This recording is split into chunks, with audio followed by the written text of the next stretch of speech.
Welcome to topic 2 of business structures, part 3. So in this video, we'll be looking at business structures and decision making. So the advantages and disadvantages of the different business structures are going to be considered when we're choosing a structure that's appropriate for our business. So some of the things that we'd want to be considering are things like tax issues, funding issues, expertise issues. Do you prefer to work by yourself or would you prefer to work with someone else? Risk preferences, support issues. There's a whole range of issues, and there may be more even above this list that you would want to consider as well when making your choice. So let's look at this picture for a minute here. What is this business structure? Can we really tell? Does the name give you any clues? Does the fact that it's a company, does that mean it is a company? Not really getting much of an idea here. So a company is evidenced by the word LTD, okay, which stands for limited liability, as we know from, from the part 2 video. If it's a public company, all you're going to see in their name is LTD.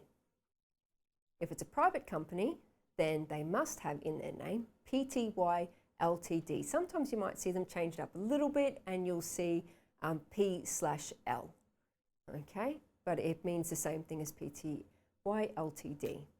So here, let's have a look at an example for choosing a business structure. So in each of the following independent cases, explain what form of business structure the business is likely to take. Give reasons for your choice. Assume all relevant concerns are given. So first of all, we have 3 information system lecturers who have formed a business to improve the speed of information transfer over the internet for stock exchange transactions. Each has contributed an equal amount of cash and knowledge to the venture. Although their approach looks promising, they are concerned about the legal liabilities that their business might confront. So what type of business structure would we be considering here? So we can already see in that last line, they're concerned about legal liabilities. And as we know from the part 2 video, that sole traders and partnerships have unlimited liability. So again, family homes up for grab with those two. So we could say eliminate those two as an option because legal liabilities are a concern. So here you would say we're looking at a company structure. Now we just have to make the choice between would it be a public company or would it be a private company? So in that information there, what you need to consider is, are they looking to list on the stock exchange? And if we have another quick read, they're not actually looking to list on the exchange. Okay, so the type of structure here that would probably be most suitable would be a company and probably a private company. And ultimately, if they want to list in the future, that's still an option to them. They're not going to be blocked from that if they initially set up as a private company. So our second scenario, we have Hannah and Clarence. So they wish to purchase a taxi license. Hannah has a suitable motor vehicle and Clarence has enough cash to buy the license. And I just brought up the answer before I explained it. Okay, that's not entirely uncommon for me. So we'll talk it through anyway. So we have 2 people. Okay, so sole trader is out because we have 2 or more and sole trader is a single owner. So Hannah has the motor vehicle and Clarence has got the cash to buy the license here. So they each have resources that they can bring together here. There's no mention of any concerns around legal liability, so we can assume that that's not a concern for them. So in this case here, that's why we're looking at a partnership, all right, for Hannah and Clarence.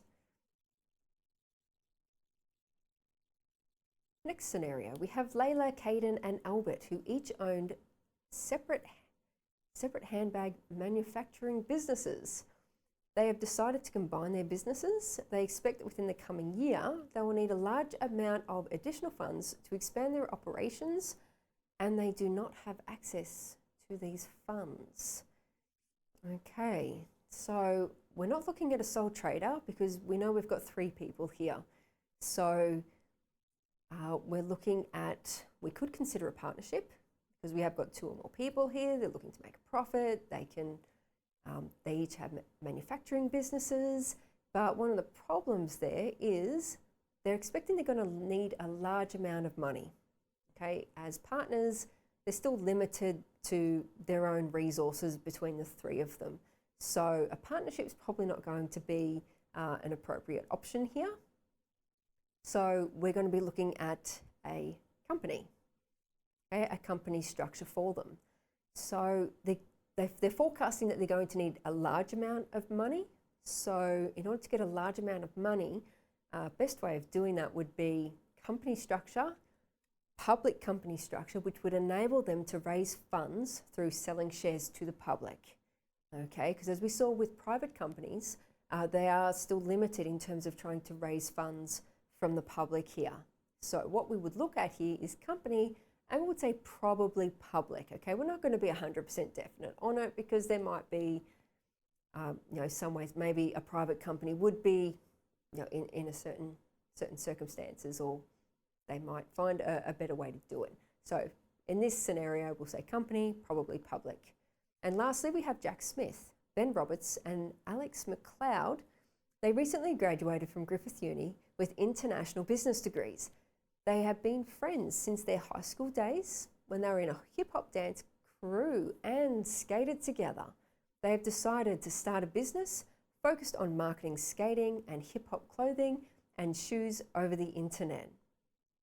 Okay, so in this case, 3 people again, so not looking at sole trader. Okay. Okay, so they've really just decided to get together, start a business, marketing skating, hip-hop clothing. Okay, so there's no mention here about wanting to list on the ASX. They're not looking to raise funds from the public. They're not talking about heaps of money they need. So really, we could keep this one simple and advise a partnership. Okay, or a partnership here would seem to be more appropriate.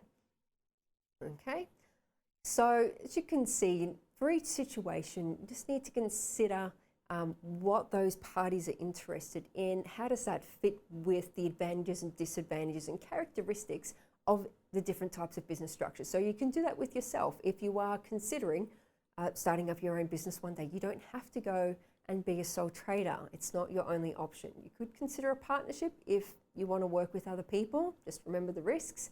And also you could go and start up a company as well. It's not necessarily as complicated as it may seem. So that concludes part 3.